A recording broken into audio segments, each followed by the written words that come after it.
Welcome to ડીપા recipes. આજે હું લઈને આવી છું લેમન ગ્રાસ ટી એટલે કે લીલી ચાની રેસીપી।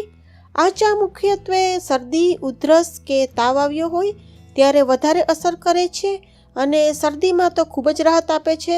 તો ચાલો શરૂ કરીએ આ ચા બનાવવાનું। અહીંયા મેં લીધી છે લેમન ગ્રાસ ચા। તો આમાંથી હું 2 થી 4 સ્ટોક્સ લઈશ ચાના। ફુદીનાના પાન 8 થી 10, આદુ અડધો ઇંચ જેટલું, અજમા 1 ટેબલસ્પૂન, મીઠું અડધી ટીસ્પૂન અને 1.5 ગ્લાસ જેટલું પાણી લીધું છે। આ જે લીલી ચા છે તે માર્કેટમાં ઇઝીલી મળી જાય છે। તો આમાંથી હું 2 થી 4 સ્ટોક્સ લઈશ અને બાકીની ચા તડકે સૂકવીને સ્ટોર પણ કરી શકાય છે। અહીંયા મેં પાણી ઉકળવા મૂક્યું છે અને એમાં હું આ લીલી ચા નાખી દઈશ આ રીતે ફોલ્ડ કરીને। એ પછી આ ફુદીનાના પાન ઉમેરી દઈશ, અજમા અને મીઠું સ્વાદ અનુસાર અને આને ઉકળવા દેવાનું છે। આ ઉકળતી ચામાં આદુ પણ નાખી દઈશ જેથી શરદીમાં ખૂબ જ રાહત મળી જાય છે। તો હવે આ ચાને 8 થી 10 મિનિટ સુધી મીડિયમ તાપ ઉપર ઉકળવા દેવાની છે।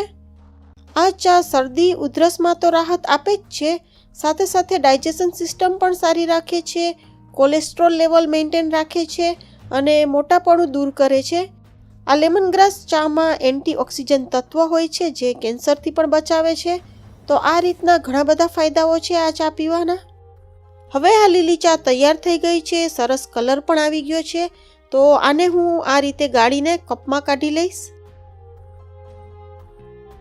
આ લીલી ચાને લાંબો સમય સુધી રાખવી ન જોઈએ, અડધો કલાકની અંદર જ પી જવી જોઈએ। વધારે સમય રાખવાથી એનો કલર અને ટેસ્ટ ચેન્જ થઈ જાય છે અને એટલી બધી અસરકારક પણ નથી રહેતી। તો આ રીતે તમે પણ લીલી ચા બનાવી શરદી અને ઉધરસમાં રાહત મેળવી શકો છો। તો રેસીપી પસંદ પડી હોય તો લાઈક અને શેર કરજો। આવી જ રીતે નવી નવી રેસીપીસ જોવા માટે અમારી ચેનલને સબસ્ક્રાઈબ કરવાનું ભૂલતા નહીં।